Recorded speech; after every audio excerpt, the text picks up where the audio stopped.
Queridos irmãos, eu gostaria de, nesta noite, meditar com os irmãos, em continuação, a mensagem de quarta-feira passada, que nós nominamos o desafio de andar de modo digno da vocação. Esta é a terceira mensagem sobre esse tema. As outras duas estão disponíveis em nosso site www.assembleia.org.br e também em nossos canais no YouTube. Os nossos cultos, eles são transmitidos ao vivo, na íntegra, e depois as mensagens, as pregações são destacadas e são publicadas também. Então, os irmãos podem rever tanto o culto na sua íntegra, como podem também rever apenas a mensagem já destacada, editada em um canal próprio. O texto, irmãos, que nós vamos ler está na carta de Paulo aos Efésios, no capítulo 4 da carta de Paulo aos Efésios. Bendito seja o Senhor. A partir do versículo 1 e até o versículo 6, a palavra do Senhor nos diz assim: rogo-vos, pois, eu, o preso do Senhor, que andeis como é digno da vocação com que fostes chamados, com toda humildade e mansidão, com longanimidade, suportando-vos uns aos outros em amor, procurando guardar a unidade do Espírito pelo vínculo da paz. Há um só corpo e um só Espírito, como também fostes chamados em uma só esperança da vossa vocação, um só Senhor, uma só fé, um só batismo, um só Deus e Pai de todos, o qual é sobre todos e por todos e em todos. Amém. Ao Senhor nós estamos abertos voluntariamente e pedimos que o Espírito Santo venha falar aos nossos corações e venha, Senhor, trazer um enriquecimento espiritual, nutrição espiritual para as nossas vidas. Que haja, Senhor, um marco em algum ponto de nossas vidas nesta noite, por meio da Tua palavra, que é lâmpada, que é luz. Acende então, Senhor, este farol em nossas mentes, em nosso entendimento, em nome de Jesus Cristo. Amém. Glória a Deus. Queridos irmãos, o texto diz que nós fomos chamados pelo Senhor. E o desafio que foi colocado diante de cada um de nós é andar de modo digno da vocação a que fomos chamados. Ou seja, andar de maneira que esteja de conformidade dentro do estilo que o Senhor projetou quando Ele nos chamou. É realmente um desafio, porque a inclinação natural do ser humano está voltada para as coisas da carne. Porém, nós somos desafiados a andar segundo o Espírito e não segundo a carne. E andar de modo digno da vocação com que nós fomos chamados. É andar segundo o Espírito, e é um desafio. E o apóstolo São Paulo, aquele mesmo apóstolo que defendeu a possibilidade de nós examinarmos a nós mesmos. Não com a mesma veemência que Davi. Porque Davi, nesse quesito, examinar-se a si mesmo, ele foi um pouco mais fundo. Paulo falou em examinar-se a si mesmo, obviamente que nós vamos fazer isso com a ajuda do Espírito Santo, mas Davi foi mais fundo. Ele disse: Senhor, sonda-me. Davi queria uma coisa mais invasiva. Davi queria ser sondado por dentro. Davi não queria apenas o raio-x de Deus. Davi queria algo mais invasivo. Sonda-me. Coloca a tua sonda dentro de mim, para ver se há em mim algum caminho mau, algum desvio nos meus pensamentos, nas minhas inclinações, e faz com que eu ande pelo caminho direito, eu ande de modo digno da vocação, do meu chamado, da minha unção. Mas aqui o apóstolo Paulo, ele apresenta 6 exortações que servem para medir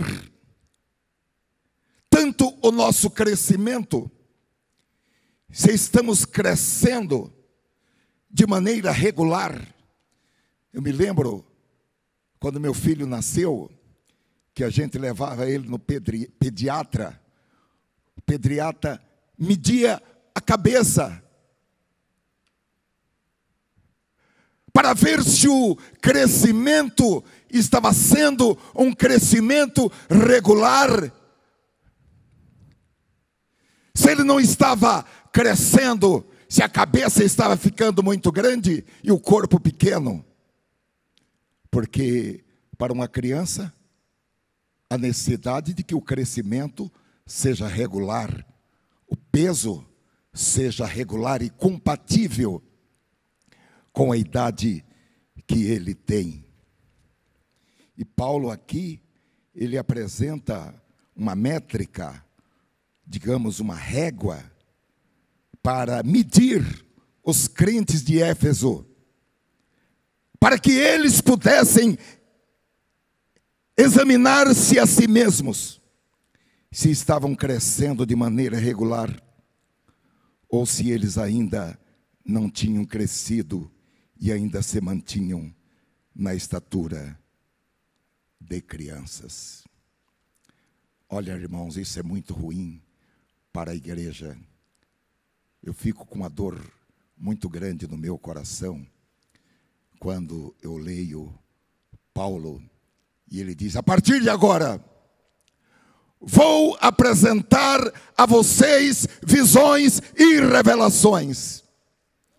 Mas depois nós continuamos a ler e ele só apresenta aquela história do homem que foi ao terceiro céu, porque aqueles crentes não estavam preparados para receber visões, plural, e revelações, plural também. E nós ficamos só na história daquele que foi até o terceiro céu, quando poderíamos ter outras visões e revelações que ele recebeu de Deus, tão forte a tal ponto que precisou colocar um breque um espinho na carne, para que ele não se ensoberbecesse. Nós perdemos. A igreja perde muito se o nível não for um nível capaz de se alimentar do alimento sólido e o Espírito Santo ainda precisar trazer o leite que não seja muito forte para não ter algum problema nessa região. Bendito seja o Senhor. Então o apóstolo apresenta essa régua para medir a estatura daqueles crentes, para ver se, com o passar do tempo, eles atingiram a estatura projetada por Cristo, ou se eles tinham sido atingidos por nanismo espiritual. Eu falei na quarta passada, do ponto de vista físico, o nanismo é um transtorno que se caracteriza pela deficiência no crescimento, resultando numa pessoa de baixa estatura, quando comparada com a média da população, da mesma idade, do mesmo sexo, e que pode ser consequência de alterações genéticas, hormonais, nutricionais e até ambientais, que fazem com que o corpo não cresça e se desenvolva como deveria, e a pessoa permanece assim com a altura de 1,30 m, 1,40 m, enfim, a pessoa se mantém em baixa estatura. O apóstolo São Paulo, volto a dizer aos irmãos, e no Novo Testamento nós encontramos também no livro aos Hebreus, alusão a crentes que pelo tempo de fé já deveriam ter alcançado a estatura de Cristo, já deveriam ser mestres, já deveriam se alimentar do alimento sólido, mas o tempo passou e eles não cresceram. Tiveram problema de nutrição, ou não lhes foi servido o alimento suficiente para crescimento, ou o alimento foi servido, mas entrou em um ouvido e saiu no outro, e ainda permanecem crianças. É muito fácil, eu acho engraçado, porque as crianças, de um lado é bom, porque elas perdoam com muita facilidade, mas do outro também, elas se agastam com muita facilidade. Se você toma algum brinquedinho de uma criança, ela já se agasta na hora. Experimente tomar o doce de uma criança. Irmãos, os crentes que permanecem crianças, é muito fácil. Eles ficam agastados por qualquer coisa. Ficam nervosos por qualquer coisa. O apóstolo Paulo fala a esse respeito em 1 Coríntios, capítulo 13 e versículo 11, dizendo que quando ele era menino, falava como menino, pensava como menino e raciocinava como menino. E ele diz: quando me tornei homem, deixei para trás as coisas de menino. Olha, meus amados irmãos, nós temos que fazer o máximo. Nós temos que fazer o que nós podemos, o que nós não podemos, para deixar para trás as coisas de menino. E nós podemos pedir ajuda para as pessoas que estão perto de nós, o esposo, a esposa, o pai, a mãe, o filho. Olha, me ajude a me policiar para ver se eu ainda penso como menino, se eu ainda falo como menino, se eu ainda raciocino como menino, se eu ainda ajo como menino. Então, aqui no texto que nós lemos em Efésios, capítulo 4, o apóstolo apresenta 6 pontos que servem de régua para medir a estatura, o nível espiritual do crente. O primeiro é assim, de maneira geral, que é andar como é digno da nossa vocação, e os demais respondem: como andar de modo digno da vossa ou da nossa vocação? São desdobramentos do primeiro. O que é andar, ou como andar, melhor dizendo, de modo digno da nossa vocação?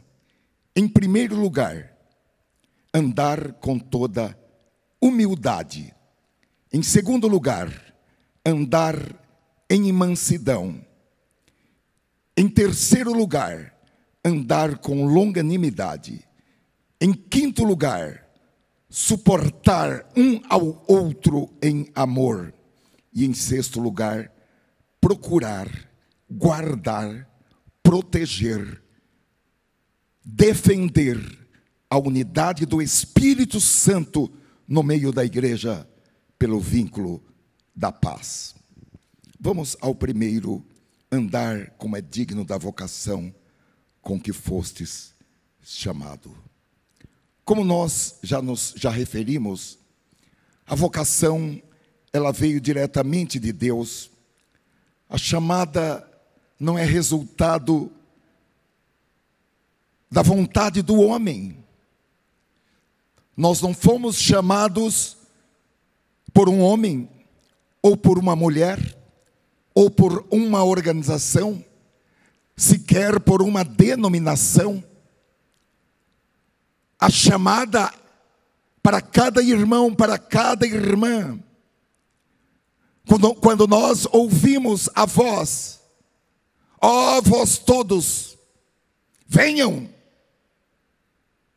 sem dinheiro, sem preço, existe pão para você, existe a água da vida, existe vinho, existe leite.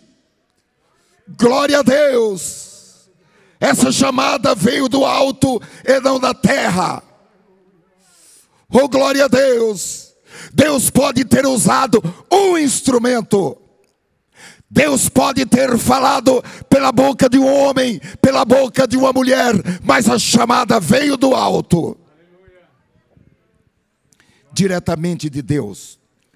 Cada crente foi chamado para essa santa vocação, porém, cada um é livre para andar de modo digno ou não da vocação com que foi chamado.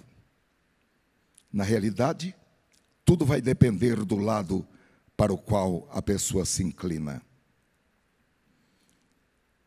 Se a orientação for humana e natural, a pessoa, ela pode ser moralmente correta, ela pode ser ética, ela pode ser religiosa, ela pode ser uma pessoa discreta, mas o andar de modo digno da vocação exige mais do que isso. O andar de modo digno da vocação exige, em primeiro lugar, que é o segundo ponto que está aí, andar com toda a humildade. É um andar, meus amados irmãos, completamente humilde, reconhecendo o valor e a dignidade das outras pessoas, considerando as outras pessoas em primeiro lugar, considerando as outras pessoas superiores a si mesmo. Quais são essas pessoas? Aquelas que pelo conceito do mundo, que pelo pensamento do coração, são inferiores a nós. Mas aquele que anda de modo digno da vocação com que foi chamado, ele vai considerar aquela pessoa superior a ele mesmo, dando primazia a ela, dando o primeiro lugar a ela. O que eu posso fazer por você? Como eu posso servir você? Em que eu posso servir a você?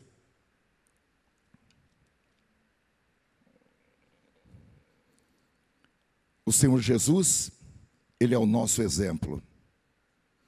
E Ele teve uma mente humilde, que o levou a esvaziar-se de si mesmo e assumir a condição de servo. Servo aqui não é esse popular servo de Deus que nós gostamos de falar. Eu sou servo de Deus, eu sou uma serva de Deus, e até nos orgulhamos. Não, aqui servo é escravo.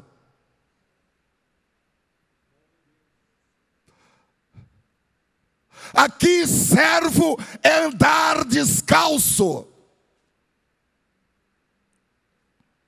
Aqui servo é fazer o trabalho que ninguém queria fazer.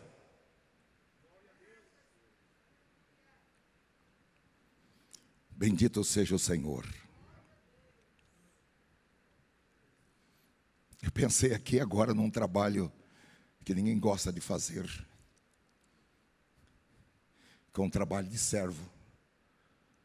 Lavar um banheiro assim, que tem um pouco de vômito.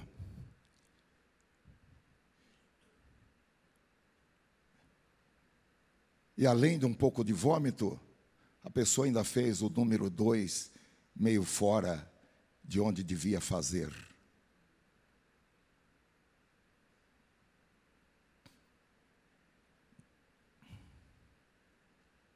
Jesus é o nosso exemplo. E Ele diz que todo aquele que diz que é seu discípulo tem que andar como Ele andou, falar como Ele falou, deve ter o mesmo sentimento que houve também em Cristo Jesus. Andar com toda humildade é ser modesto, é não ser pretensioso, é ser uma pessoa simples. Como disse aos irmãos, é considerar os outros superiores a si próprio. É não pensar de si acima do que convém. É não ser malicioso, é ser puro, porque, como está escrito em Tito, capítulo 1, versículo 15, tudo é puro para os que são puros, mas para os corrompidos e incrédulos, nada é puro. Antes, tanto a sua mente como a sua consciência estão contaminados. Qual é o problema? As pessoas acharem que alguém é meio bobão, que alguém é otário. Qual o problema? O importante é a opinião a nosso respeito que vem lá do alto. Oh, glória a Deus! Aleluia! É não ter orgulho. Olha, irmãos, a gente observa assim, no meio da nossa comunidade, que quando há algum tipo de discórdia na igreja, é porque alguém tem um orgulho que ainda não foi levado para a cruz de Cristo. Algum tipo de orgulho, um resíduo que ficou ali. e ainda não foi levado para a cruz de Cristo. Andar com toda a humildade é não abrir a boca para falar uma só palavra depreciativa acerca de um irmão, de uma irmã, porque esse irmão tem costumes diferentes, ou porque ele ora alto, ou canta alto, ou por qualquer opinião pessoal nossa acerca desse irmão, que para nós sai da normalidade. A humildade, irmãos, é essencial para a unidade e a paz na igreja do Senhor. A segunda qualidade mencionada pelo apóstolo, que vai evidenciar, que vai provar se alguém anda de modo digno da vocação com que foi chamado ou não, é andar em mansidão. Mansidão é a qualidade de ser manso. Ser manso tem como sinônimo doçura, boa educação. Mansidão vem de uma palavra grega, prautes, que significa gentileza, humildade, cortesia, consideração. Paulo, em 2 Coríntios, capítulo 2, versículo 24, diz que ao servo do Senhor não convém contender, mas sim ser manso para com todos. Que é uma coisa difícil. A gente ser manso com quem respeita a gente, com quem não está invadindo o nosso espaço, é fácil. Agora, a proposta, o desafio é ser manso para com todos. E ao servo do Senhor não convém contender, com razão ou sem razão, mas sim ser manso com todos, apto para ensinar, sofredor, instruindo com mansidão os que resistem, a ver se porventura Deus lhes dará arrependimento para conhecerem a verdade e tornarem a despertar, desprendendo-se dos laços do diabo em que a vontade deles estão presos. E a mansidão, ela não é um sinal de fraqueza e nem de covardia. A mansidão é uma das manifestações do fruto do Espírito na vida do crente. Há uma lista muito conhecida das evidências do fruto do Espírito, para a gente saber se alguém tem o Espírito Santo. Ah, mas eu não tenho discernimento, eu não tenho o dom de revelação. Não precisa. É só você ficar de olho na pessoa, para ver como ela fala, como ela reage, e você vai saber o nível do Espírito Santo, da unção do Espírito Santo na vida daquela pessoa, porque o que está dentro, só o Espírito vê.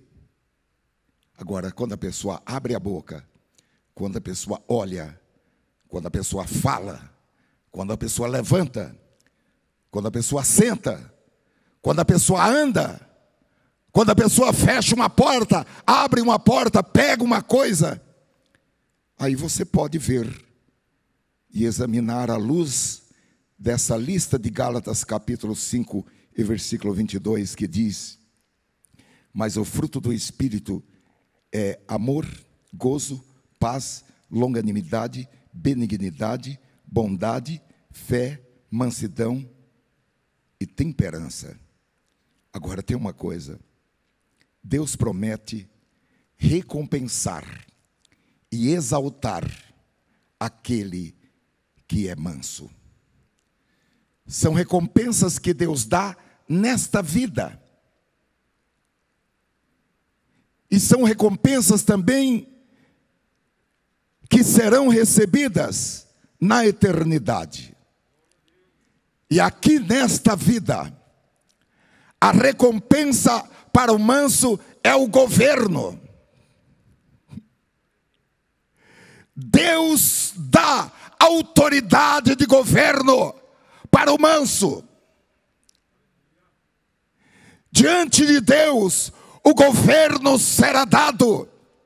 Aqui nesta vida, não é para o que bate na mesa, não é para o que fala mais alto, é para o manso. Deus promete exaltar, Deus promete recompensar o manso com autoridade e com governo. Salmo 37, versículo 11. Os mansos herdarão a terra e se deleitarão na abundância de paz. Salmo 25, versículo 9. Diz que os mansos são ensinados diretamente por Deus. É o próprio Deus que lhes ensina o seu caminho. Deus não terceiriza. É o próprio Deus quem ensina o caminho por onde eles devem andar. Isaías capítulo 29, versículo 29. Os mansos terão regozijo sobre regozijo no Senhor. Aleluia.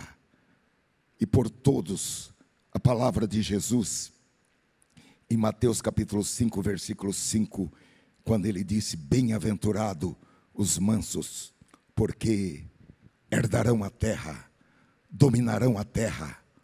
Onde estiver um manso, Deus dará a ele autoridade naquele lugar. Pode ser em uma empresa, em uma família, em uma igreja. O próprio Deus se encarregará diretamente de dar autoridade para o manso. Glória a Deus mesmo. Evidentemente, irmãos, ser manso não significa que vamos permitir ser feitos como capachos e pisados por pessoas ímpias. Existe um equilíbrio neste assunto. E o homem espiritual e a mulher espiritual sabe, por meio de discernimento, o estabelecimento dos limites. Agora, na igreja de Corinto, havia ausência de mansidão. E isso ocasionava muitas lutas e muitas divisões no meio da igreja. E o apóstolo Paulo fez um diagnóstico sobre aqueles crentes, dizendo que o problema deles era a falta de crescimento, e ele os comparou como bebês, e diz que esses crentes bebês deviam ser identificados pela igreja como crentes carnais. E ele diz na primeira epístola, logo na abertura, no capítulo 3, versículo 1, e eu, irmãos, não pude falar como a espirituais, mas como a carnais, como a meninos em Cristo. Com leite vos criei, e não com carne, porque ainda não podis, nem tampouco ainda agora podeis, porque ainda sois carnais. E por que Paulo teve esta constatação? Porque ele observou que havia entre eles inveja, contendas e dissensões, Então ele propõe duas questões: não sois porventuras carnais, e não andais segundo os homens?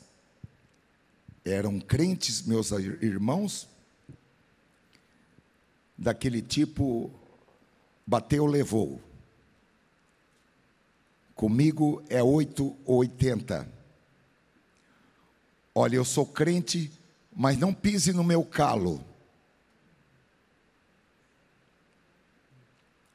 Não tem aquelas pessoas que você tem que falar com elas assim com uma delicadeza, falar com elas pisando em ovos, porque senão elas vão ficar chateadas,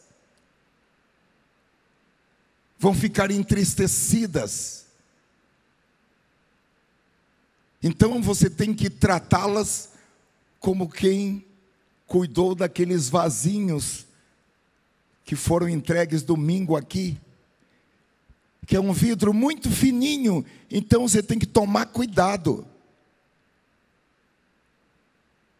porque qualquer coisa pode trincar.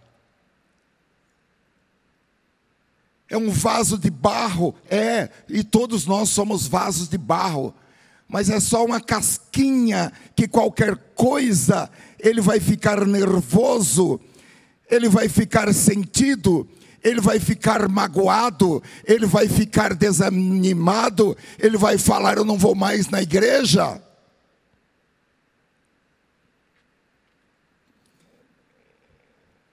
Então, irmãos, mansidão é um estado que tem que ser buscado em Deus. E ser manso é muito importante para contribuir com a unidade do corpo de Cristo. Nós estamos olhando para uma régua que o apóstolo Paulo ofereceu para que os crentes pudessem medir se eles estavam crescendo em Cristo, se eles estavam consumindo leite, ou se eles já estavam prontos para comer o alimento sólido. Em terceiro lugar, o apóstolo aponta um item muito importante, que é andar com toda longanimidade. Longanimidade. Longânimo é uma pessoa paciente. Longânimo é uma pessoa com um elevado nível de tolerância. É ser alguém que demora para ficar nervoso. É que a gente não fala mais irado, a gente fala nervoso. Porque é mais assim, a gente se acomoda melhor dizendo: olha, eu fiquei muito nervoso. Não é melhor do que falar: eu fiquei muito irado. Mas é engano, ficou mesmo, foi irado. Na verdade, é uma questão de longanimidade. E um servo de Cristo, irmãos, ele deve andar com toda a longanimidade. E eu já coloco uma pergunta de diagnóstico. Hoje eu fui fazer um agendamento para fazer um exame de laboratório. E a moça que me atendeu pelo telefone falou: eu preciso fazer algumas perguntas para o senhor. O senhor tem claustrofobia, que é a pessoa que tem medo de ficar em lugar fechado. O senhor usa marca-passo? E o apóstolo aqui nos ajuda a fazer uma pergunta de diagnóstico. A palavra e o Espírito Santo. E a pergunta é: como anda a sua longanimidade? Ou, traduzindo numa palavra mais conhecida entre nós, seria: como anda a sua paciência?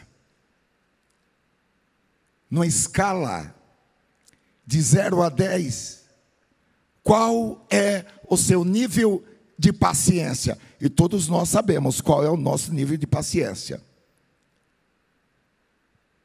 E aqui, o Espírito Santo ainda está nos ajudando muito. Porque a proposta aqui é de 0 a 10. Vai que alguém está com nível de paciência abaixo de 0.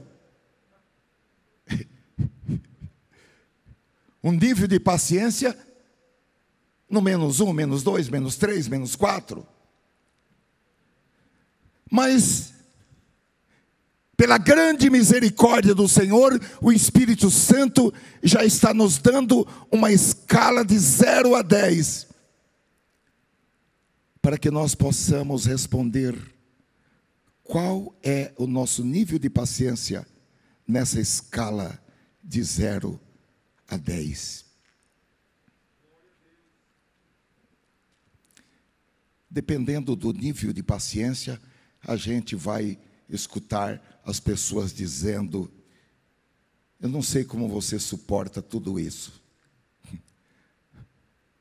Se parece que tem sangue de barata. Reage, homem! Olha, irmãos, uma vez eu escutei uma irmã, que Deus tenha misericórdia dela, viu? Estou lembrando aqui. Ela falou para o marido: você tem que honrar essa calça que você veste. Porque ela queria que o marido ficasse bravo.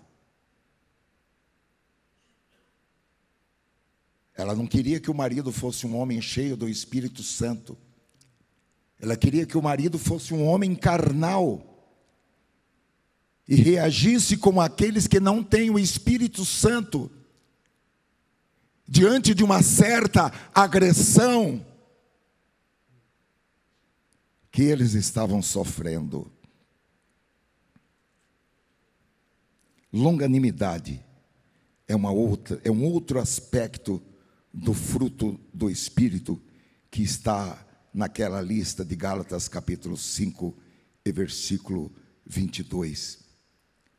E por meio da longanimidade, nós podemos suportar uns aos outros, nós podemos suportar as fraquezas de um irmão, nós podemos suportar os erros de um irmão, nós podemos suportar a má educação de alguém, nós podemos suportar as grosserias de alguém, nós podemos suportar uma provocação, nós podemos suportar um desprezo, nós podemos suportar uma difamação, nós podemos suportar uma mentira a nosso respeito, nós podemos suportar uma calúnia,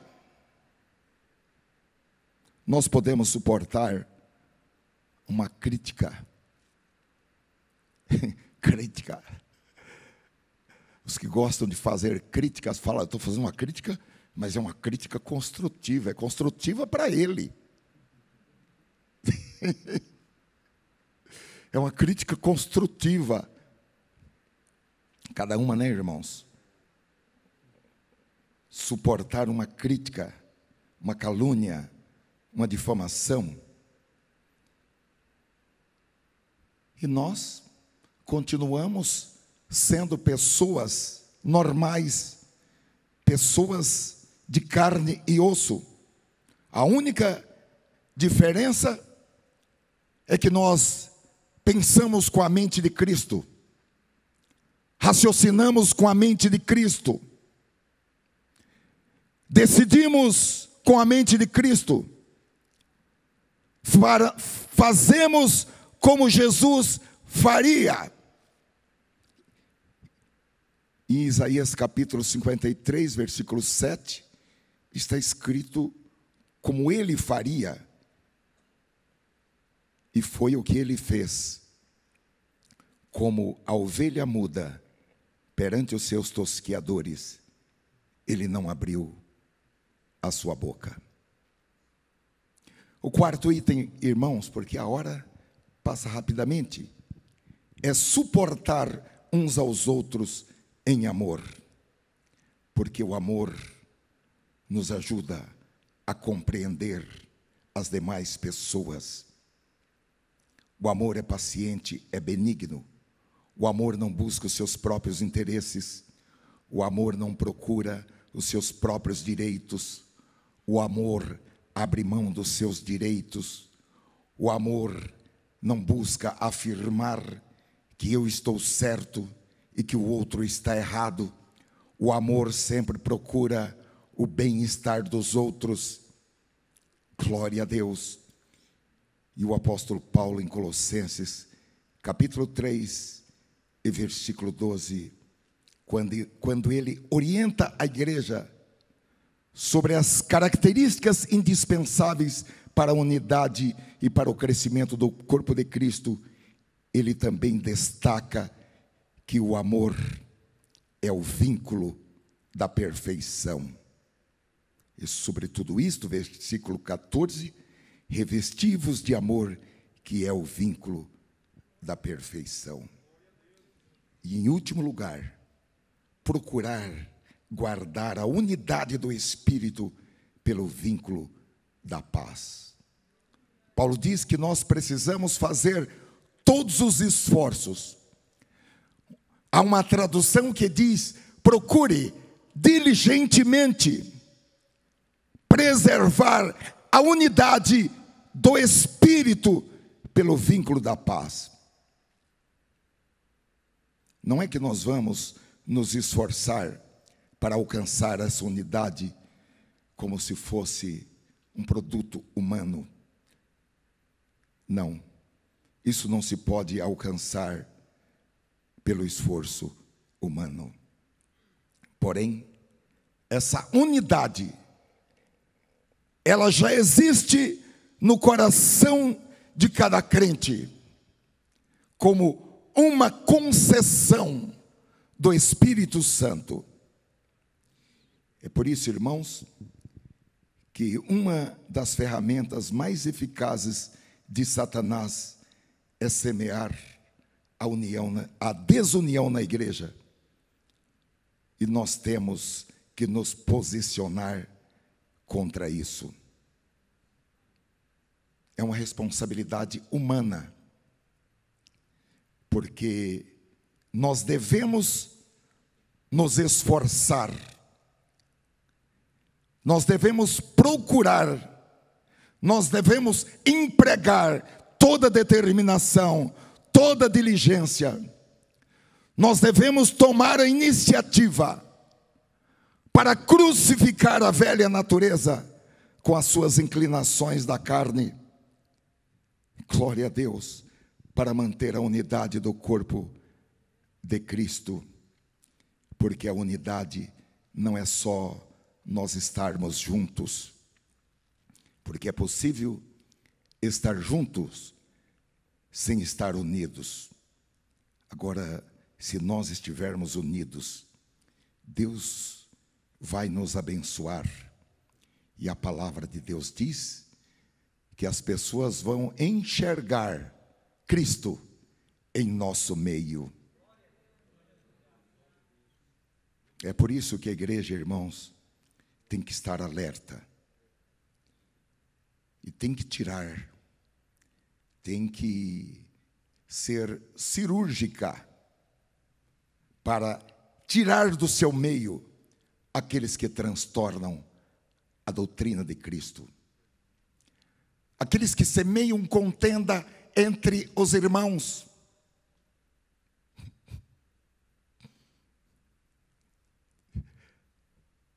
Para esses, haverá um tempo de paciência. A Bíblia diz, você vai advertir, mas essa advertência ela é taxativa. Ela tem um número de advertência. E depois, você vai cirurgicamente removê-lo do meio do corpo de Cristo e considerá-lo um publicano.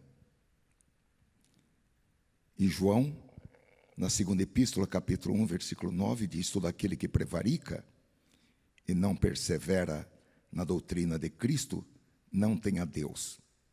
Quem persevera na doutrina de Cristo, esse tem tanto o Pai como ao Filho. Se alguém vem ter convosco e não traz esta doutrina, não o recebais em casa, nem tampouco o saudeis, porque quem o saúda tem parte nas suas más obras.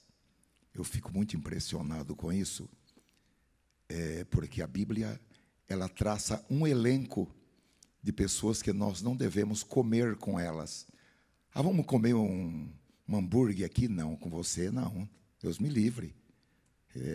Eu não vou quebrar a palavra de Deus para tomar Coca-Cola com você. Porque a Bíblia diz, não coma com eles. Não o receba em casa. Não o saudeis. Porque quem o saúda tem parte nas suas más obras. Eu encerro esta mensagem, irmãos, com duas perguntas que eu quero que nós pensemos. A primeira é: de que maneira eu estou contribuindo para a unidade no corpo de Cristo? A segunda, que está ligada a essa: de que maneira eu posso contribuir para ampliar a unidade do corpo de Cristo, ou para preservar a unidade do corpo de Cristo? Eu gostaria muito, irmãos, que todos nós aprendamos a acionar o botão de recompensas no reino de Deus. Como eu falei para os irmãos na quarta-feira passada, no reino de Deus existe um sistema de presentes e recompensas. Ninguém pode alterar isso daí. Aquilo que só pode ser alcançado como um presente, como a salvação, por exemplo, ainda que alguém desse todos os seus bens para alcançar a salvação, está lá em Cantares de Salomão, certamente seria desprezado.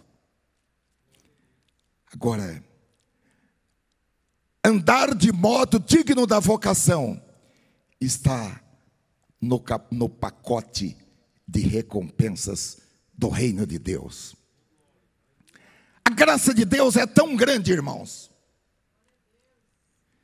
que há pessoas que não andaram de modo digno, e a gente fala, esse peão não foi para o céu. Quando a gente chega lá, está lá o cara que não andou de modo digno.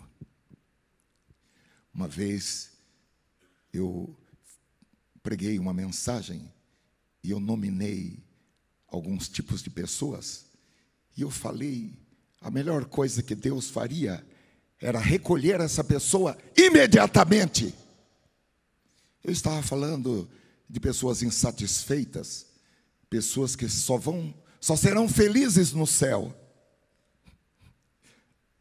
Não tem, é salvo, mas é insatisfeito. Olha, meus amados irmãos, é um desafio.